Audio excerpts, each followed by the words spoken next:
ইনকিলাব মঞ্চের মুখপাত্র ওসমান হাদির হত্যাকারীদের গ্রেফতার এবং বিচারের দাবিতে আজও উত্তাল শাহবাগ। সকাল থেকে শীত এবং কুয়াশা উপেক্ষা করে শাহবাগ মোড়ে জড়ো হন দলটির নেতাকর্মী এবং বিভিন্ন বয়সী মানুষ। এর মধ্যেই ওসমান হাদি হত্যা মামলার সবশেষ অগ্রগতি জানিয়ে ব্রিফিং করে ডিএমপি। পরে পুলিশের তদন্তের বিষয় নিয়ে সন্তুষ্ট নয় অভিযোগ তুলে রাস্তায় নামে তারা। মূল সড়কে অবস্থান নিয়ে বিক্ষোভ করছেন তারা। নেতাকর্মীদের অভিযোগ 11 জনকে গ্রেফতার এবং ব্রিফিং করে কালক্ষেপণ করা হচ্ছে। হত্যাকারী ফয়সালকে গ্রেফতার এবং সবার বিচার নিশ্চিত না হওয়া পর্যন্ত আন্দোলন চালিয়ে যাওয়ার হুঁশিয়ারি দেন তারা। কয়েকদিন ধরে হাদির খুনিদের গ্রেফতার এবং পরিকল্পনাকারীদের চিহ্নিত করার দাবিতে শাহবাগে বিক্ষোভ করছেন ইনকিলাব মঞ্চের নেতাকর্মীরা। আমরা ইনসাফের জন্য এখানে আসছি।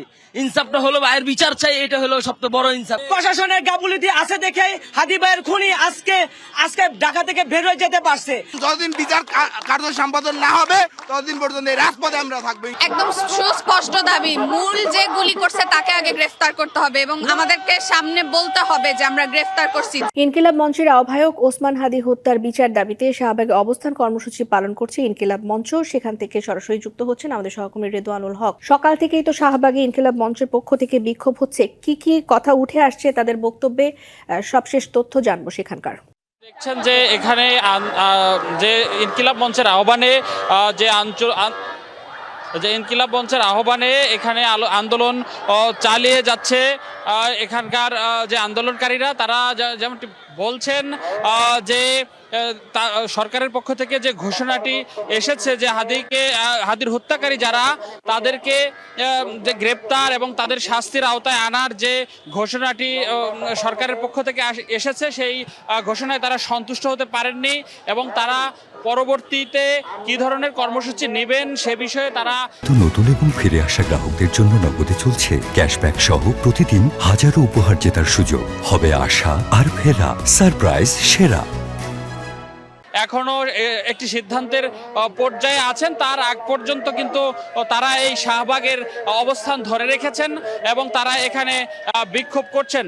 আমরা দেখছি যে এখানে অনেক মানুষ উপস্থিত হয়েছেন, অনেক বিশেষ করে নারী, শিশু এবং বিভিন্ন শ্রেণী পেশার মানুষ এখানে আছেন এবং তারা স্লোগান দিচ্ছেন। তারা দ্রুততম সময়ে যে ওসমান হাদির হত্যাকারীদেরকে গ্রেপ্তার করে দৃষ্টান্তমূলক শাস্তি দেওয়ার যে দাবি তাদের, সেই দাবি তারা জানাচ্ছেন বিভিন্ন স্লোগানে। আপনাদেরকে আরেকটু জানিয়ে রাখি যে গত শুক্রবার কিন্তু জুমার নামাজের পর থেকে এখানের যে অবস্থান কর্মসূচিটি সেটি কিন্তু শুরু হয়। তো সেই অবস্থান কর্মসূচি শুরু হওয়ার পরে সেদিন সারা রাত এখানে অবস্থান ছিল নারী এবং শিশুদের এবং অন্যান্য যারা আছেন আন্দোলনকারীরা তাদের, এবং গতকালও কিন্তু সেই অবস্থান তারা ধরে রেখেছিলেন এবং এখানে আন্দোলন চালিয়ে যাচ্ছিলেন। গতকাল রাতে যখন আইন শৃঙ্খলা রক্ষাকারী বাহিনীর পক্ষ থেকে আশ্বস্ত করা হয়েছিল এবং একই সাথে সরকারের একজন উপদেষ্টা এখানে এসে বিচারের আশ্বাস দিয়েছিলেন, তখন তারা তাদের সেই আন্দোলন রাতের জন্য স্থগিত করে। কিন্তু আজকে সকালে যখন একটি ব্রিফ ছিল এই বিচারের বিষয়ে এবং তাদের যে হত্যাকারীদেরকে গ্রেপ্তার এবং তাদের বিচারের সার্বিক প্রক্রিয়ার বিষয়ে অগ্রগতি জানানোর জন্য একটি ব্রিফিং করা হয়। এর পরে কিন্তু আবারও দুপুর 2টার পর থেকে কিন্তু এখানে আবার শাহবাগে এসে জড়ো হয়েছে ইনকিলাব মঞ্চের কর্মীরা, একই সঙ্গে তাদের সাথে যুক্ত হচ্ছে সাধারণ মানুষ।